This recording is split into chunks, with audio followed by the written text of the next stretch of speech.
Lors de la saison 1970-1971, Chelsea FC n'était pas qu'une simple équipe de football. C'était une véritable icône culturelle de la Vibrant Kings Road.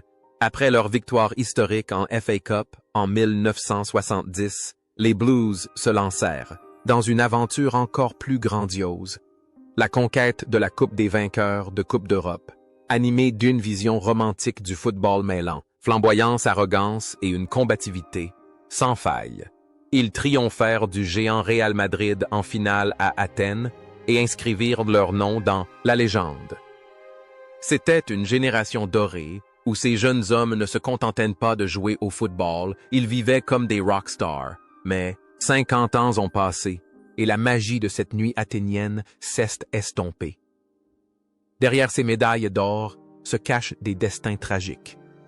Certains sont devenus des légendes immortelles, d'autres ont trouvé la paix à l'étranger et d'autres encore ont connu une fin tragique avant même le coup de sifflet final.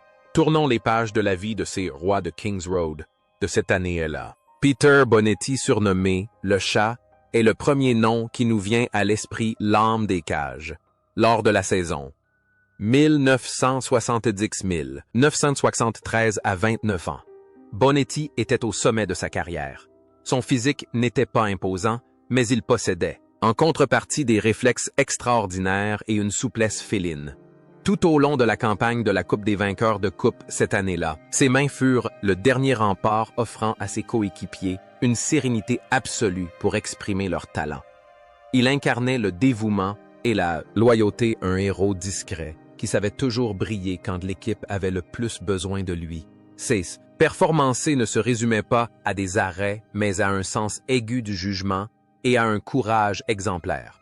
Loin des projecteurs des terrains de football, la vie de Peter Bonetti offre un tableau de contraste saisissant. Après avoir raccroché ses gants, il n'a pas choisi la voie d'un entraîneur renommé ni celle d'un commentateur sportif bruyante. Au contraire, on a pu voir la légende de Stamford Bridge travailler comme facteur sur l'île écossaise isolée de Moll, l'image de cet ancien gardien de but de classe mondiale qui a jadis affronté Pelé, distribuant désormais le courrier à vélo dans le brouillard, inspire une étrange impression de sérénité. Il a choisi une vie humble délaissant la célébrité pour se fondre dans la masse. Il aime toujours. Chelsea apparaît encore aux anniversaires avec un sourire bienveillant, mais il apprécie aussi la tranquillité de la vieillesse. Le contraste entre ce chat, agile, bondissant devant des milliers de spectateurs, et ce facteur âgé et paisible témoigne d'une belle âme affranchie des sirènes de la gloire et de la fortune. Pourtant, le parcours de ce grand gardien de but a dû s'interrompre. Le 12 avril 2020, Peter Bonetti s'est éteint à l'âge de 78 ans après un long et courageux combat contre John Phillips, un Gallois de 19 ans, accepta de rester dans l'ombre de Peter Bonetti, figure emblématique du jeu lors de la saison. 70-71 Phillips ne disputa que 14 matchs principalement en raison des blessures ou des périodes de repos de Bonetti. Mais son rôle ne devait pas être sous-estimé. Doté d'une taille idéale et d'une grande envergure, Phillips était un remplaçant de qualité toujours prêt à enfiler les gants et à briller sur la grande scène. Sa patience à un si jeune âge était une qualité précieuse, il apprenait chaque jour auprès du grand maître pour se perfectionner. La vie de John Phillips après le football est restée loin des projecteurs. Il a poursuivi sa carrière à Chelsea pendant de nombreuses années avant de rejoindre des clubs plus modestes comme Brighton ou Charlton loin des terrains. Phillips a choisi une vie privée à l'écart du tumulte du monde, du football moderne.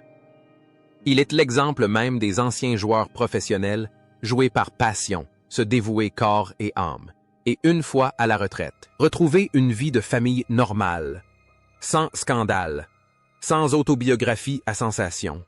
Phillips a mené une vie simple à l'image de ses exploits dans les cages solides et sans prétention. Il semble que son rôle de second rôle sur le terrain ait fait partie intégrante de sa vie, faisant de lui un héros discret. Pourtant, le destin l'a rappelé trop tôt, le 31 mars 2017.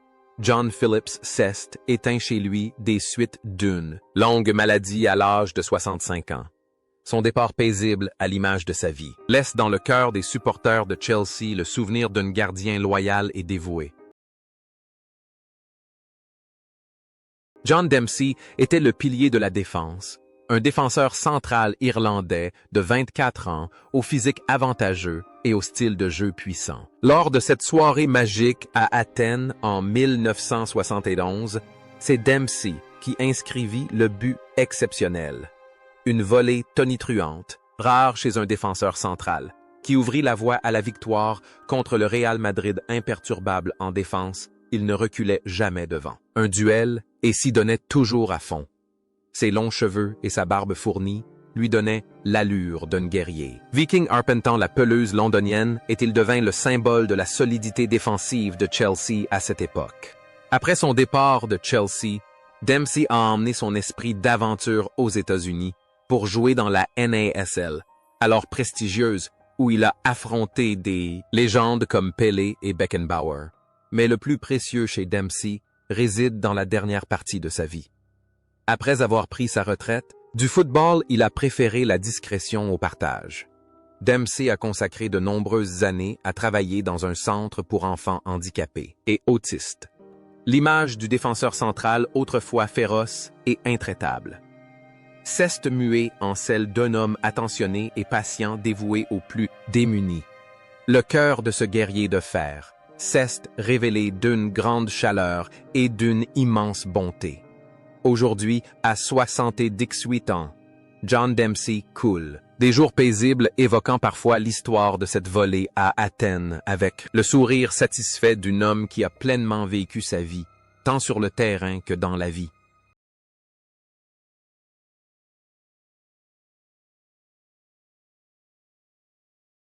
Paddy Mulligan, arrière-droit irlandais de 25 ans, est un joueur redoutable. Lors de la saison 70-71, il a disputé 17 matchs et inscrit un but. Mulligan n'est pas seulement un défenseur rigoureux, il possède également un esprit offensif moderne et est toujours prêt à monter pour soutenir ses coéquipiers. Sa personnalité joviale et sociable contribue grandement à la motivation du vestiaire. Il joue au football avec une joie communicative, transformant chaque match en une performance inspirante. La carrière de Mulligan a continué de s'épanouir lorsqu'il a rejoint Crystal Palace et West Bromwich Albion, mais peut-être que sa passion pour le ballon ronde ne s'est jamais éteinte.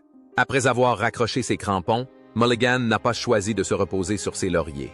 Il est retourné dans son Irlande natale et est devenu un expert du football et un commentateur prestigieux. Son immense savoir et son humour inné lui ont permis de conquérir le cœur des auditeurs à la radio et à la télévision. Sa vie a toujours été empreinte de rire et d'optimisme, à l'image de sa générosité sur le terrain. Mulligan est la preuve que la passion peut se manifester de 1000 façons. Aujourd'hui, à 79 ans, Paddy Mulligan reste une figure respectée du football irlandais, un conteur spirituel qui garde toujours en lui une passion ardente pour Chelsea et ses heures de gloire passées. Eddie McCreadie était l'ailier opposé, un défenseur écossais de Trentons, l'un des joueurs les plus anciens du club défenseur robuste. Et intelligent, il possédait une excellente lecture du jeu. Malgré seulement 14 apparitions lors de la saison 70-71, en raison de blessures et de la concurrence, son influence dans le vestiaire était indéniable. Il était un grand frère, un soutien moral pour les jeunes joueurs et un lien essentiel entre le staff technique et l'équipe. Son tempérament écossais fougueux le poussait toujours à se battre jusqu'au bout. Après sa retraite, la relation de McCreadie avec Chelsea prit un nouveau tournant lorsqu'il devint entraîneur principal durant la période la plus difficile de la fin des années 60. Il joua un rôle majeur dans la reconstruction de l'équipe et la promotion de Chelsea en Premier League. Cependant, un différend concernant la voiture officielle le poussa à quitter le club avec amertume et à s'installer aux États-Unis, coupant tout contact avec Chelsea pendant des décennies. Sa vie est une histoire de respect de soi et de principes inébranlables. il choisit une vie retirée dans le Tennessee, loin du tumulte du football anglais. Aujourd'hui, à 84 ans, Eddie McCready vit toujours aux États-Unis, portant en lui des souvenirs à la fois doux et amers de l'équipe à laquelle il a consacré sa jeunesse, un héros qui a choisi l'oubli pour trouver la paix intérieure.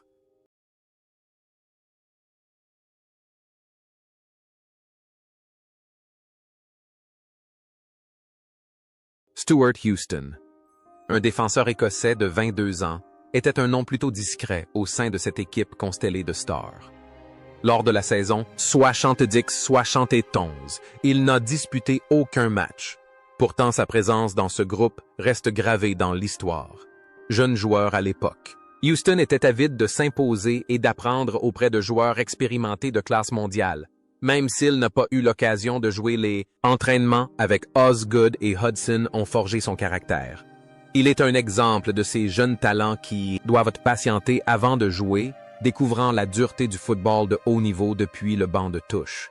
Le destin n'a pas souri à Houston à Chelsea, mais il lui a ouvert une autre porte à Manchester United. Après son départ de Londres, il est devenu un pilier des Red Devils et a même intégré l'équipe nationale écossaise. Une fois sa retraite sportive terminée, Houston a poursuivi son aventure dans le football en tant qu'entraîneur-dirigeant Arsenal à titre intérimaire et les Queen's Park Rangers. Sa vie témoigne de sa volonté de surmonter les difficultés. Quand une porte se ferme, il faut briser le mur pour en trouver une autre.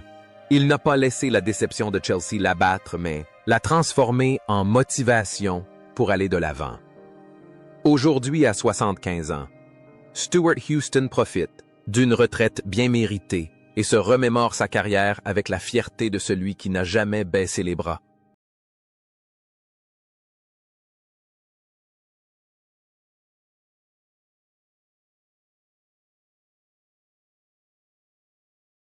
John Hollins, surnommé « l'homme sans poumon », a joué un rôle crucial au cœur du milieu de terrain de Chelsea, avec 40 apparitions et 6 buts. Lors de la saison 70-73, Hollins était le moteur infatigable du jeu de l'équipe. Infatigable. Il était présent dans toutes les zones clés du terrain, aussi bien pour bloquer les attaques que pour les lancer. Son sourire constant et son professionnalisme exemplaire ont fait de lui le joueur le plus aimé de Stamford Bridge. Hollins incarnait à la perfection le talent et la vertu, un modèle à suivre pour tous les jeunes joueurs. Après une brillante carrière de 2 décennies et près de 600 matchs sous le maillot de Chelsea, John Hollins a poursuivi sa carrière de footballeur comme entraîneur dirigeant d'abord Chelsea, puis Swansea City. Sa vie a toujours été intimement liée au ballon et il a été décoré de l'Ordre de l'Empire britannique, MBE, pour service rendu au football anglais. Hollins a consacré sa vie au service des autres, restant toujours très proche de son ancien club et se montrant un ambassadeur exemplaire.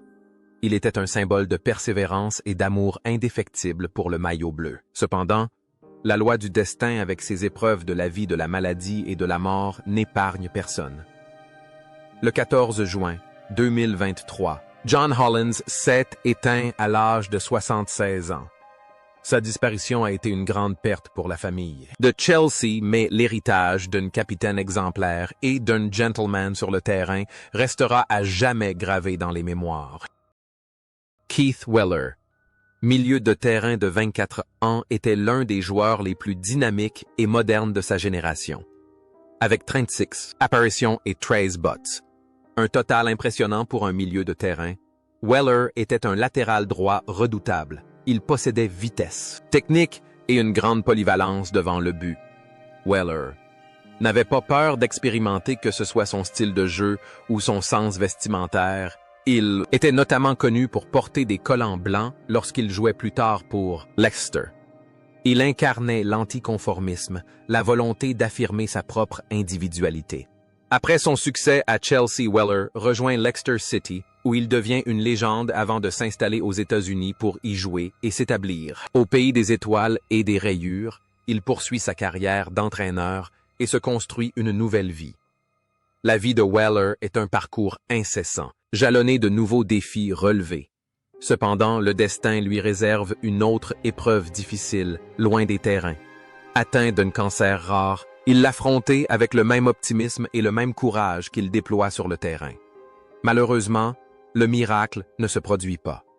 Le 13 novembre 2004, Keith Weller s'éteint à Seattle, aux États-Unis, à l'âge de 58 ans. Sa disparition prématurée laisse derrière elle des fans inconsolables privés d'un talent exceptionnel et d'une forte personnalité.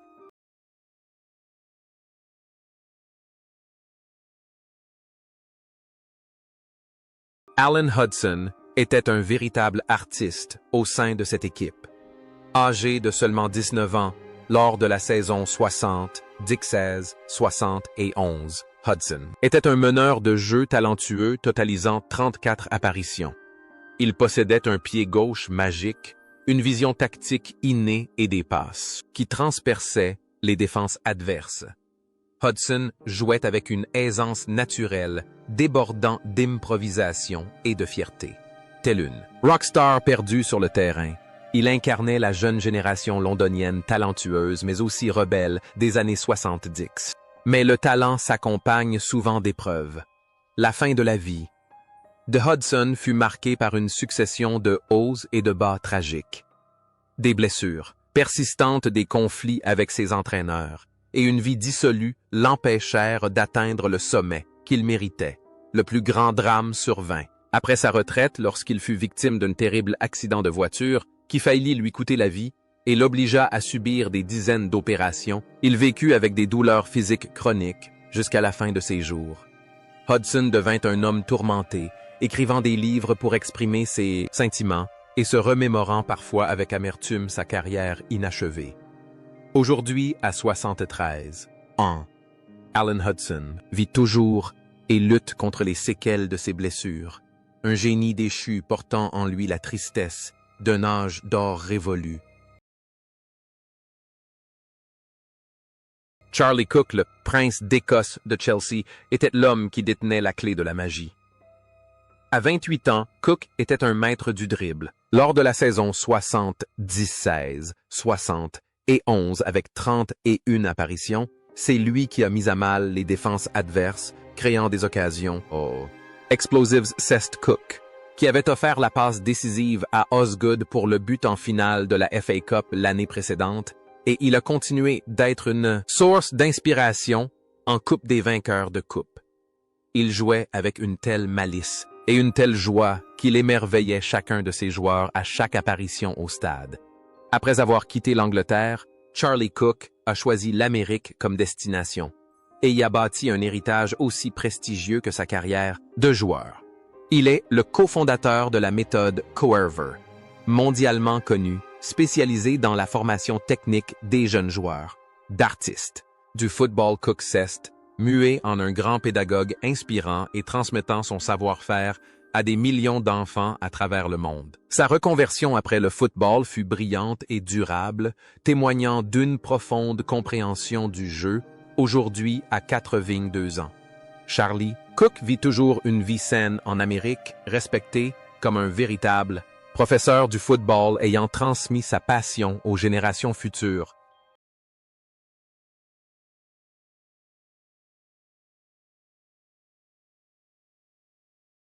Peter Osgood, alias le Roi, est l'étoile qui brille le plus dans le ciel de Stamford Bridge. À 23 ans, Osgood incarne la perfection, grand beau doté d'une technique irréprochable et d'une sens du but redoutable. Avec 5 buts en Coupe des vainqueurs de Coupe et 27 sélections, il terrorise toutes les défenses européennes. Osgood ne se contente pas de marquer, il rayonne, symbole de glamour, idole de la jeunesse. Il mène une vie de véritable superstar entre alcool, voitures de luxe et femmes. Mais comme pour beaucoup de stars de son époque, la vie loin des projecteurs n'était pas facile pour Osgood. Il a connu les hauts et les bas du monde, des affaires gérant un pub et peinant parfois à retrouver la ferveur d'antan. Cependant, l'amour des supporters de Chelsea ne s'est jamais éteint. Il était toujours le roi, à son retour à Stamford Bridge. Sa générosité et son sourire charmant l'ont accompagné jusqu'à la fin de sa vie. Pourtant, le destin a réservé une fin tragique au roi. Les Air Mars. 2006, alors qu'il assistait aux obsèques d'un proche, Peter Osgood est décédé, subitement d'une crise cardiaque à l'âge de 59 ans. Il s'est effondré pendant la cérémonie, une disparition brutale qui a bouleversé le monde du football. Ses cendres ont été inhumées sous le point de pénalty du Shed End, afin qu'il reste à jamais gravé dans l'âme de ce stade.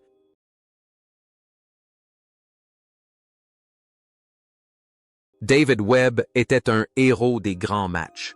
Lors de la saison 70-73 à 25 ans, il était un atout tactique majeur capable d'évoluer en défense centrale en latéral droit. Il pouvait également se projeter vers l'avant en tant qu'attaquant. Au match aller de la finale de la Coupe des vainqueurs de Coupe cette année, il inscrivit le but décisif contre le Real Madrid. S'il ne possédait pas la technique de Hudson ou de Cook, il n'était pas moins déterminé et possédait un don particulier pour le but adverse. Webb était le genre de joueur qui surgit dans les moments cruciaux, celui qui apparaissait toujours au bon endroit et au bon moment pour sauver son équipe. La carrière de Webb, après sa carrière de joueur, fut aussi riche en rebondissements que son style de jeu.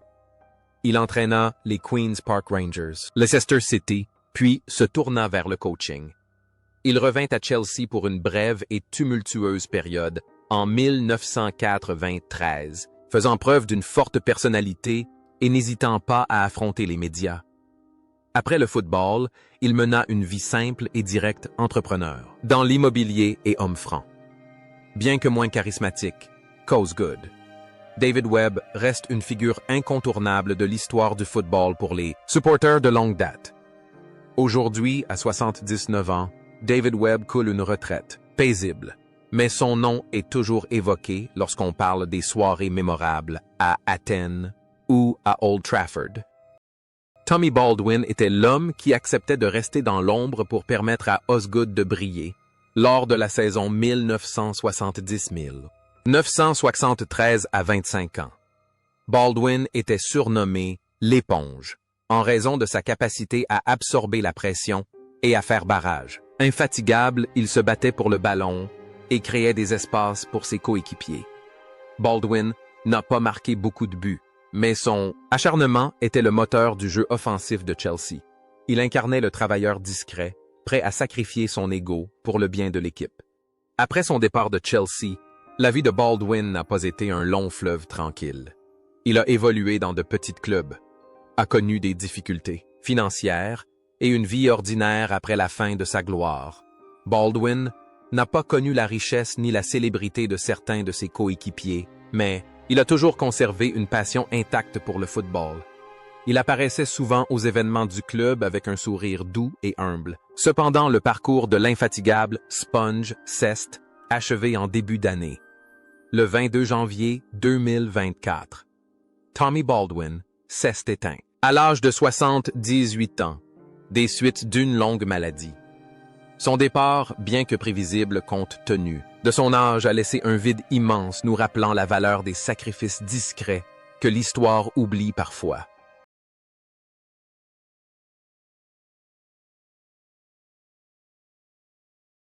Peter Houseman, le centreur des Blues. Lors de la saison 70-71, Houseman, alors âgé de 25 ans, était un ailier, travailleur souvent critiqué par les supporters locaux pour son style de jeu, moins flamboyant que celui de ses coéquipiers. Pourtant, peu savaient qu'il était l'un des joueurs les plus efficaces. Ses centres bananes étaient redoutables et il marquait des buts importants de loin. Introverti, doux et extrêmement sensible. Houseman se dévouait en silence, encaissait les critiques sans broncher et brillait lorsque l'équipe avait besoin de lui. Après avoir quitté Chelsea en 1975 pour Oxford United, Houseman entama une solide carrière et s'engagea dans de nombreuses actions caritatives au service de sa communauté. C'était un homme bon et généreux, un père de famille aimant. Après des années de pression, la vie semblait enfin lui offrir la paix, mais une terrible tragédie frappa. Le soir du 20 mars 1977, Alors qu'il rentrait chez lui en voiture avec son épouse, leur véhicule fut impliqué dans un tragique accident. Peter Hausman et sa femme périrent, laissant derrière eux de jeunes enfants. Il s'éteignit à 31 ans, l'âge où la vie peut triompher.